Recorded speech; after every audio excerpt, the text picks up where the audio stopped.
চান করে ছাদে চলে এসেছি উচ্ছে পাতা তুলতে। উচ্ছে পাতার বড়া আজকে আপনাদের সাথে শেয়ার করবো। তো এতগুলো তুলে নিয়েছি, আর 2-3টা তুললেই হয়ে যাবে। এটা মা, এটা ধরো।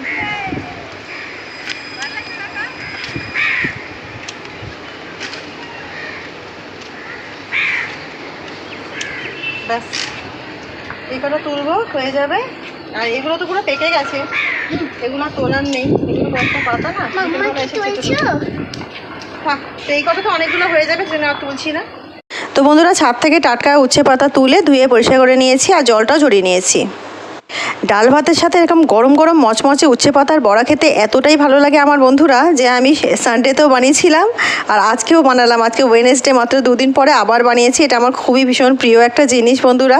আর যারা যারা এখনও পর্যন্ত উচ্ছে পাতার বড়া খাননি, আমি তাদেরকে রিকোয়েস্ট করছি অবশ্যই খান, আর এইভাবে বানিয়ে খান।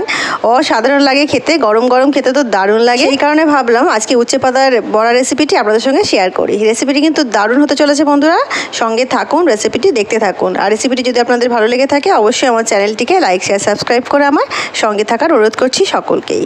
চলুন রেসিপিটি শুরু করা যাক। উচ্ছে পাতাগুলো তুলে নিয়ে এসে অবশ্যই ভালো করে ধুয়ে নেবেন বন্ধুরা। ধুয়ে আর এটাকে ভালো করে জলটা ঝরিয়ে নিতে হবে।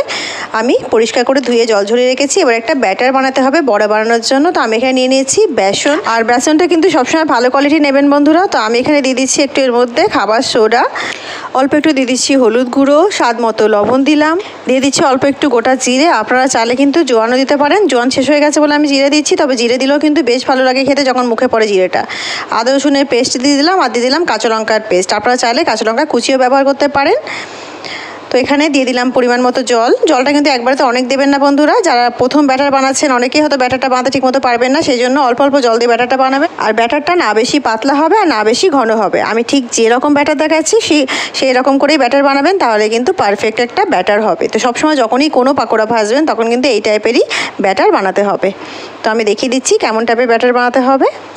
আর বন্ধুরা, আমি এখানে ফরচুনের বেসন ইউজ করেছি, আপনারা কিন্তু যে কোনো ভালো কোম্পানির বেসন ইউজ করতে পারেন। তো দেখুন ব্যাটারটা কিন্তু আমার রেডি হয়ে গেছে, আর এইভাবে কিন্তু ব্যাটারটা বানাতে হবে, না বেশি ঘন আর না বেশি পাতলা। তো ব্যাটার তো আমাদের রেডি হয়ে গেছে বন্ধুরা। এবারে পাকোড়াগুলো আমরা ঝটপট করে ভেজে ফেলবো। আর বন্ধুরা, ব্যাটার বানাতে বানাতে আমি এখানে কড়াই কিন্তু তেলও চাপিয়ে দিয়েছিলাম গরম হতে। আর এখানে কিন্তু তেল গরম হয়ে গেছে। আমি এখানে রাইস ব্র্যান অয়েল ইউজ করছি ভাজাভুজির জন্য। আমি কিন্তু সবসময় এখানে সাদা তেলেরই ব্যবহার করি। তো এখানে দেখুন একটা করে পাতা নিয়ে, আর সেই পাতাটা বেসনের ব্যাটারে ভালো করে ডুবিয়ে, আর সেই পাতাটা কিন্তু এইভাবে তেলের মধ্যে ছেড়ে দিতে হবে। আর পাতার যে বোটাটা সেটা কিন্তু সমেতই কাটবেন, তাহলে পাতার বোটা ধরে যখন ব্যাটারের মধ্যে চোবাবেন তাহলে কিন্তু পুরো পাতাটার মধ্যে ব্যাটারটা লেগে যাবে। আর পাকোড়া দেওয়ার পরেই সঙ্গে সঙ্গে উল্টাবেন না, একটু পাকোড়ার ওপরে তেল ছিটে দিয়ে দেবেন, গরম তেলের ছিটে।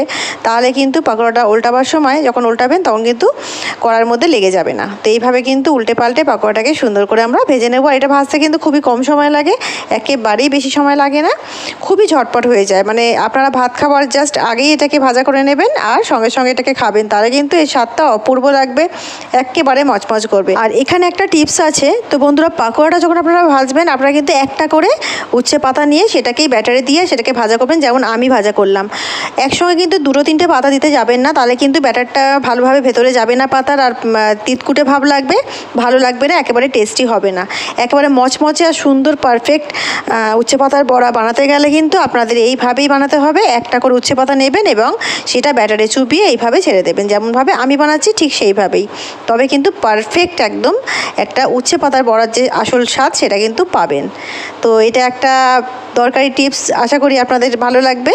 আর আশা করছি আপনাদেরকে বোঝাতে পারলাম যে পারফেক্টভাবে বড়াটা কীভাবে আপনারা তৈরি করবেন। তো তাও যদি কোনো ভুল ত্রুটি হয়ে থাকে তার জন্য আগে থেকেই ক্ষমা চেয়ে নিচ্ছি বন্ধুরা। আর আপনাদের সঙ্গে কথা বলতে বলতে আমার কিন্তু অনেকগুলো বড়া কিন্তু ভাজা হয়েও গেল, আপনারা দেখতেই পাচ্ছেন। তো এইভাবেই কিন্তু অল্প অল্প করে বড়া দিয়ে আর ভালো করে ভেজে নেব। আপনারা চাইলে অনেক বেশি তেলে বড়াটা ভাজতে পারেন, আমি কম তেলে ভাজছি, সেই জন্য কিন্তু এখানে অল্প অল্প বড়া দিয়ে ভাজছি। আপনারা চাইলে একসঙ্গে অনেক তেল দিয়েও কিন্তু সেখানে বড়া ভাজতে পারেন, তাতেও কোনো অসুবিধা নেই। তো দেখতেই পেলেন বন্ধুরা কত সহজে কত সুন্দরভাবে বড়াগুলোকে আমি বানিয়ে নিলাম, খুবই ঝটপট। এটা বানাতে কিন্তু একেবারেই সময় লাগে না। তো রেসিপিটি আপনাদের কেমন লাগলো অবশ্যই কমেন্ট করে জানাবেন। রেসিপিটি যদি আপনাদের ভালো লেগে থাকে অবশ্যই আমার চ্যানেলটিকে লাইক শেয়ার সাবস্ক্রাইব করে আমার সঙ্গে থাকবেন বন্ধুরা। আর একটা কথা তো বলতে ভুলেই গেছিলাম বন্ধুরা, তেলটা গরম হওয়ার পরে কিন্তু মিডিয়াম ফ্লেমে বড়াগুলো সুন্দর করে ভাজা করে নিতে হবে। তো আশা করছি রেসিপিটি আপনাদের ভালোভাবে বোঝাতে পেরেছি এবং আপনাদের ভালো লেগেছে। তো বন্ধুরা, রেসিপিটি পুরো দেখার জন্য আপনাদের সকলকে জানাই অসংখ্য ধন্যবাদ। আপনারা জানেন যে প্রতিটা রেসিপি কিন্তু আমি চেষ্টা করি যতটা সহজভাবে আপনাদেরকে শেখানো যায় ততটাই সহজভাবে আপনাদেরকে দেখাই আমি রেসিপিগুলো বন্ধুরা। তো যারা যারা এখনও পর্যন্ত আমাকে সাবস্ক্রাইব করেননি তাদেরকে রিকোয়েস্ট করছি আমাকে সাবস্ক্রাইব করে নেবার জন্য। আর ভিডিওটি ভালো লাগলে প্লিজ শেয়ার করে দেবেন। তো বন্ধুরা, রেসিপিটি পুরো দেখার জন্য আপনাদের সকলকে জানাই অসংখ্য ধন্যবাদ। দেখা হচ্ছে আবার একটা অন্য নতুন রেসিপি নিয়ে। ততক্ষণ সবাই ভালো থাকুন, সুস্থ থাকুন এবং আমার সঙ্গে থাকুন। আল্লাহ হাফিজ।